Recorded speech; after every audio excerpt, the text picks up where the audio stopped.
Bismillah, alhamdulillah, vessalatu vesselamu ala Rasulillah. Ahli zadın yaradıcısı, iyesi, alem jahanı dolanırıp duran, öllürüyen, direldiyen, beygeldiyen, peseldiyen, ahli canlı canlarların rızkını beriyen, idiriyen, içiriyen, kesellesek şifa beriyen, korkyan ve çekiniyen zatlarımızdan koruyan, yeketek Allah Teala'dır. Bizim ahlimiz musulman doğanlar Allah Teala mätäşdir. Yaşayışımızın her salımında, her hal ýagdaýymyzda Allah Teala'ga mätäşdir. Emma ol Allah Teala hiç zada mätäş däldir.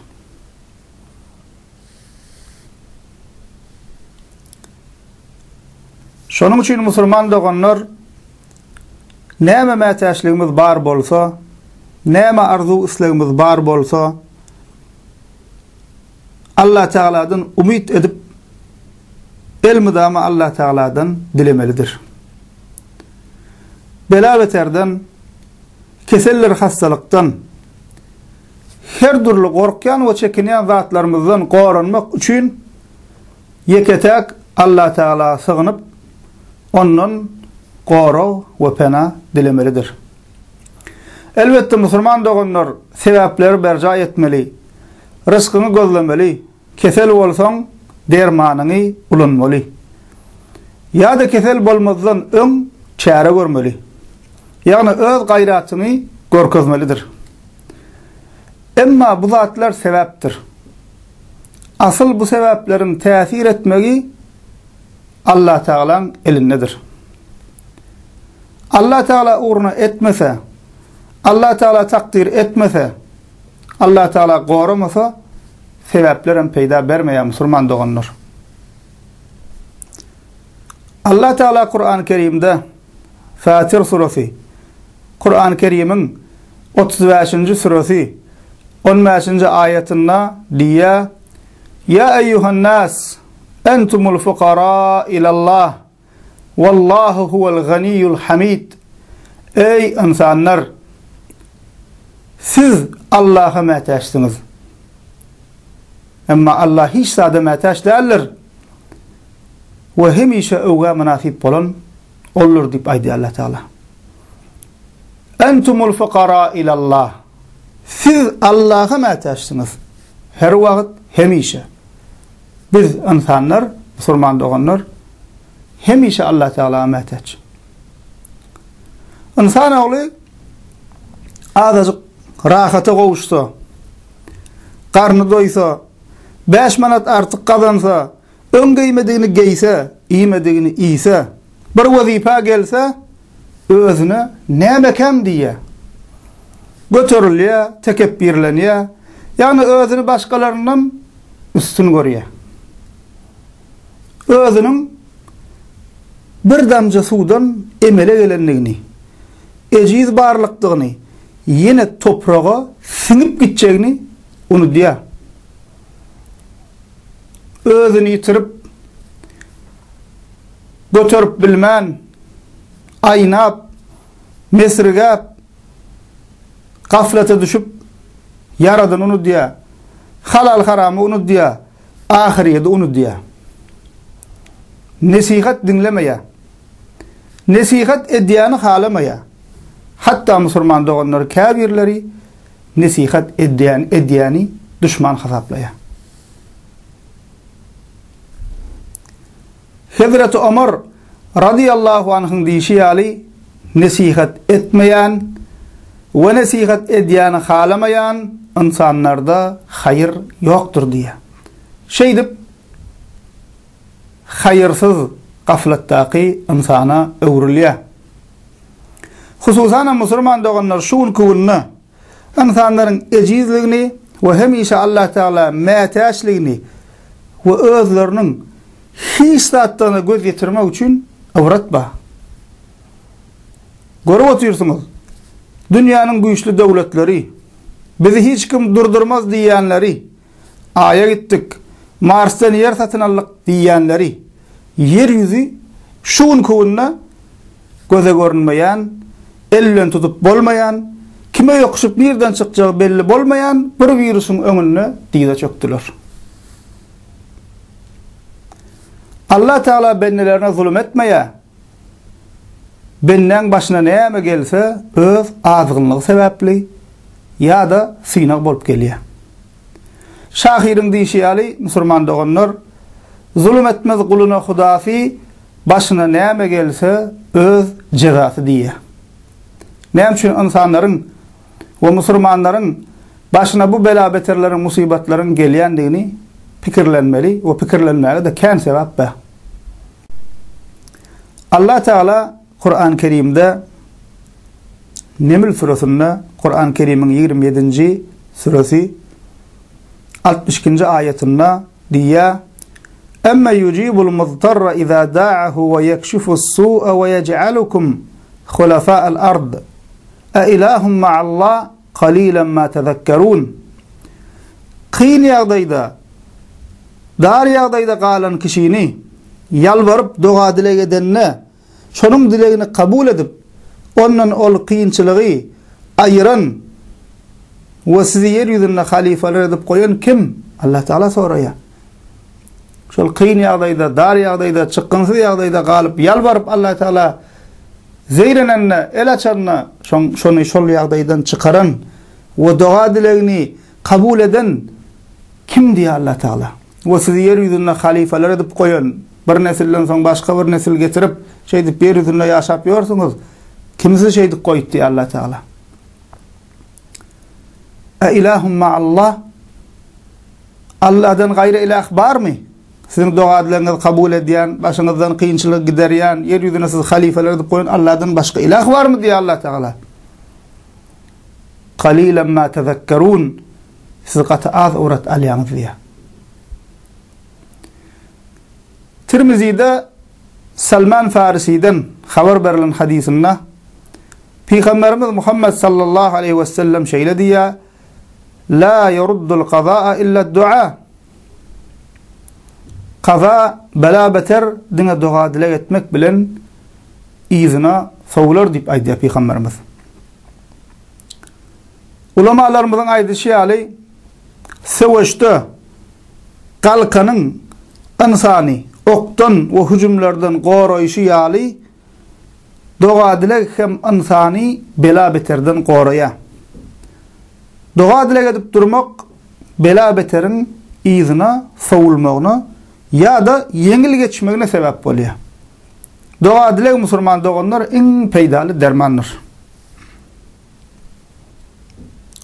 Derman Lokman peyda vermedi, açık kapı kalmadı, çıkkınsız yağdaya düştük diyilen neçe yağdaylarda elimizi göğe götürüp ya Allah öğün yetişe veri, ya Allah öğün bizi halat ede veri, ya Allah başımızdan bu belanı gide veri deyip gidire veri deyip yalvaran neçe hal yağdaylarımız bolup geçti. Şey deyip neçe işlerimiz çözüldü. Neçe bela beter başımızdan şey deyip savullu Müslüman doğanlar. Neçe işlerimiz ravaş taptı. Demek insan hemişe öz ecidliğini Allah Teala metaşliğini unutmalı ve hemişe Allah Teala'ya yalvarıp Allah Teala'ya neme bil bağlap Allah'ın yatlak gezmeli. Tirmizi'de geçen Ebu Hureyre radıyallahu anh'tan haber verilen başka bir hadisinde Peygamberimiz Muhammed sallallahu aleyhi ve sellem şöyle diye Leysa şey'un ekreme alallahi Teala mined dua. Allah Teala'nın katında dua dilek etmekten kımmetli, hürmetli zat yoktur diye. Yani bizim ediyen amallarımızın içinde Allah Teala'nın katında Müslüman doğanlar en qovsi, en qovgorul yani en kadirlisi ne eken dua dilek eken. Ne için? Ulamalarımızın deyişi ali çünkü insan dua dilek edenine kalbi bilen, dili bilen, elini göğe açıp öz kulluğunu, öz bendeliğini, öz ecizliğini boyun alıyor. Özünün kiçidiğini, hiç dağıttığını, aslında elinden hiç dağıdın gelmeyenliğini boyun alıyor. O şey deyip eline Allah Teala'ya götürüp ya Allah özün bana yardım et, ya Allah özün bir şu kıyın yağdaydan çıkara var, ya bir işini onun edecek olsa ya Allah şu işimi uğruna edever deyip neyme? yalvarya öz kulluğunu, bendiliğini boyun alya. Ve yine de Tirmizi'de geçen Ebu Hureyre radıyallahu anh'tan, yine de Ebu Hureyre'den haber verilen hadisinde Peygamberimiz Muhammed sallallahu aleyhi ve sellem aytti: "İnnehu men lem yes'elillaha yagzab aleyh." Kim Allah'dan dilemese Allah ona gazap eder diye. Demek Müslüman doğanlar hemişe nahilek yağdayda bolsağım, nahilek arzu İslam'dan bolsa, haysı bir zattan korkup çekinýänem bolsak, bir elimizi açıp dilemeli, yalvarmaly, yakarmaly, dua dilek etmeliyimiz Allah Teala.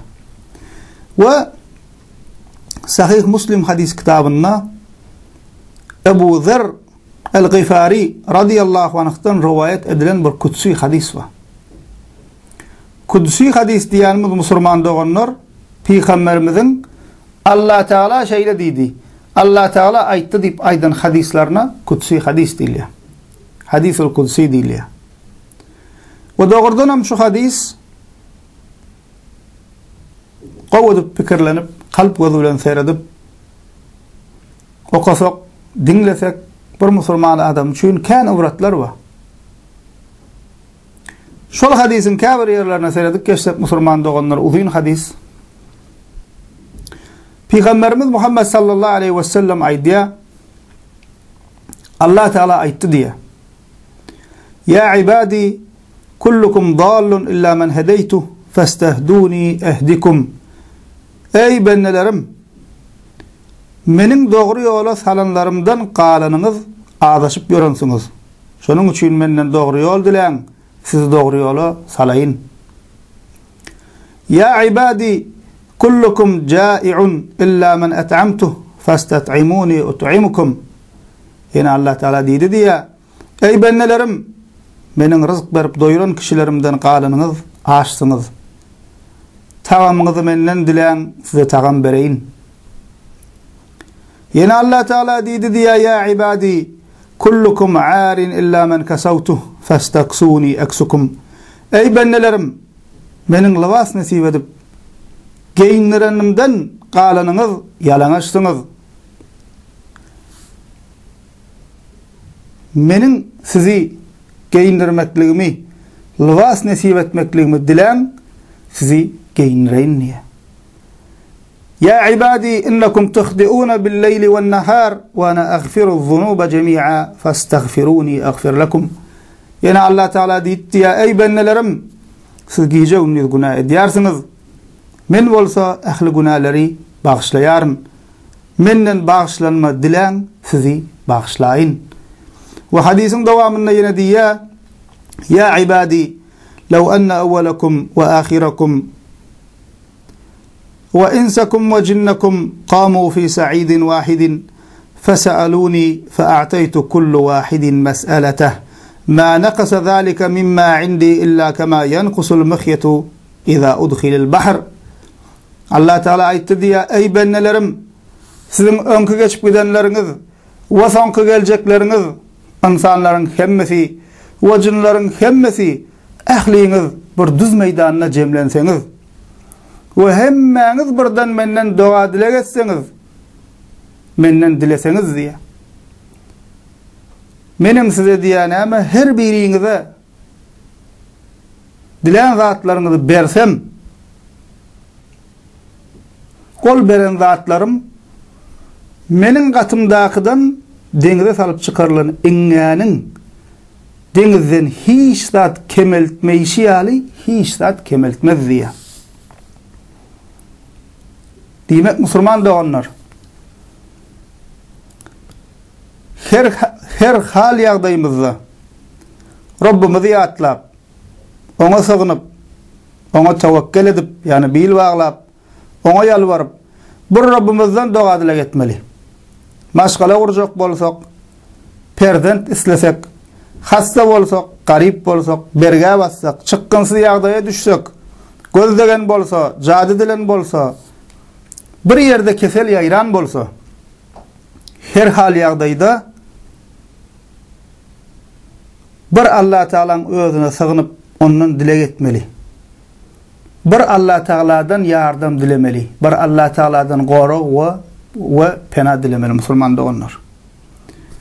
Ve musulman doganlar edilen dua dileklerin kabul bolmagy üçin şertler ve edepler var. Edilen dua dileklerin kabul bolmagy üçin şertler ve edepler var. Dua dileğin kabul olmaklığına päskel bolýan zatlar var. Misal üçin haramlykma ýalak. Bir adam haramlykma iýan bolsa, o näçe ýalbarsa da oň dua dileği kabul bolmaýar. Ol edepler we şertler barada inşallah indiki derslerimizde ýatlap geçeriz. Velhamdülillahi rabbil alamin.